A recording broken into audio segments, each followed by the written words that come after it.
आणि त्याच छत्रपती शिवरायांच्या गड किल्ल्यांची काही दुरावस्था जर पाहिलं तर कुठंतरी एक मनाला खेद होतो। आणि निश्चित जर आपण एक ठिणगी म्हणून जर यामध्ये काम केलं तर काहीतरी बदल घडू शकतो। मी या ठिकाणी आज उपस्थित आहे, कोणी खासदार म्हणून उपस्थित नाही, तो छत्रपती शिवरायांचा मावळा म्हणून मी या ठिकाणी आज या मोहिमेमध्ये सहभागी आहे। आज खऱ्या अर्थाने छत्रपती शिवरायांच्या विचाराची समाजाला गरज आहे। अखंड हिंदुस्थानामध्ये एकमेव असा छत्रपती शिवराय राजा होऊन गेले, ते 18 पगड जाती धर्मातील लोकांना बरोबर घेऊन चालणारा राजा। त्या राजाने कधी द्वेष केला नाही। पायथ्याशी मुक्कामी होतात, संवर्धन असेल, स्वच्छता असेल, ही मोहीम सुरू करतायत। राज्यभर हा उपक्रम सर्वच लोकप्रतिनिधींनी राबवण्याची गरज वाटते। सगळ्यात महत्वाचं, महाराष्ट्रात ज्यावेळेस आपण राजकारण समाजकार्य करत असतो, आपल्या दैनंदिन जीवनामध्ये जगत असताना छत्रपती शिवरायांचं नाव घेऊन आपण बऱ्यापैकी प्रत्येक गोष्टीचा शुभारंभ करत असतो। आणि त्याच छत्रपती शिवरायांच्या गड किल्ल्यांची काही दुरावस्था जर पाहिलं तर कुठंतरी एक मनाला खेद होतो।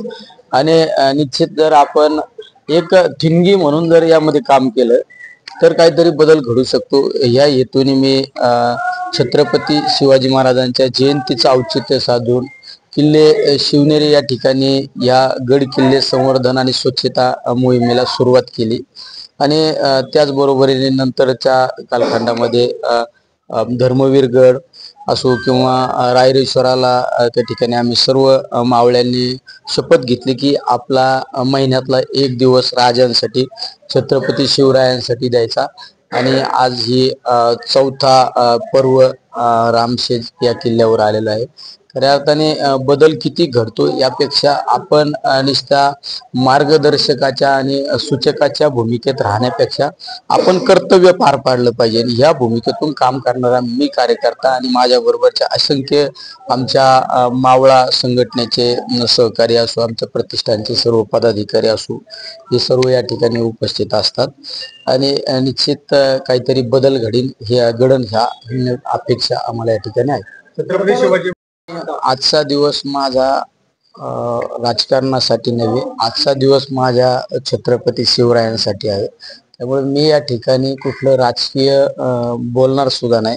आता आमचे प्रांताध्यक्ष जयंत पाटील साहेब सुद्धा या ठिकाणी उपस्थित राहणार आहेत। त्यामुळे तुम्हाला काही राजकीय प्रश्न जर विचारायचे असेल तर त्यांना विचारू शकता। पण मी या ठिकाणी आज उपस्थित आहे, कोणी खासदार म्हणून उपस्थित नाही, तो छत्रपती शिवरायांचा मावळा म्हणून मी या ठिकाणी आज या मोहिमेमध्ये सहभागी आहे। त्यामुळे या ठिकाणी राजकीय काही बोलणार प्रामुख्याने बघितलं तर उपस्थित करत असाल, तुम्ही जो मुद्दा हाती घेतला तो सगळ्याच राजकारण्यांनी हाती घेण्याची गरज वाटते का? कारण फक्त नावापुरते शिवाजी महाराज नाव महापुरुष असतात, प्रत्यक्षात त्यांच्यासाठी कोणी झिजत नाही। आज खऱ्या अर्थाने छत्रपती शिवरायांच्या विचाराची समाजाला गरज आहे।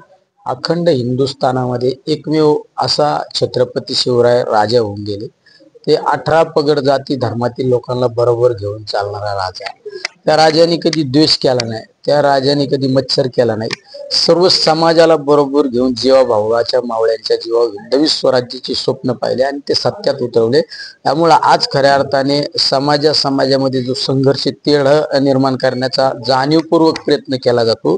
त्यामुळे आज समाजाला आज छत्रपती शिवरायांच्या विचाराची खऱ्या अर्थाने गरज आहे।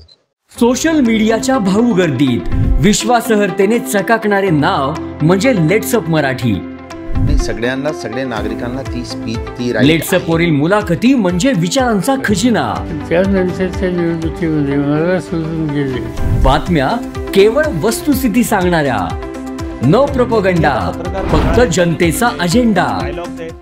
क्योंकि आने वाला कल जाने वाला है, जाने वाला कल आने वाला है। राजकारण, मनोरंजन असो की क्रीडा क्षेत्र, महाराष्ट्राची स्पंदने संवेदनशीलतेने टिपणारे माध्यम म्हणजे लेट्सअप मराठी।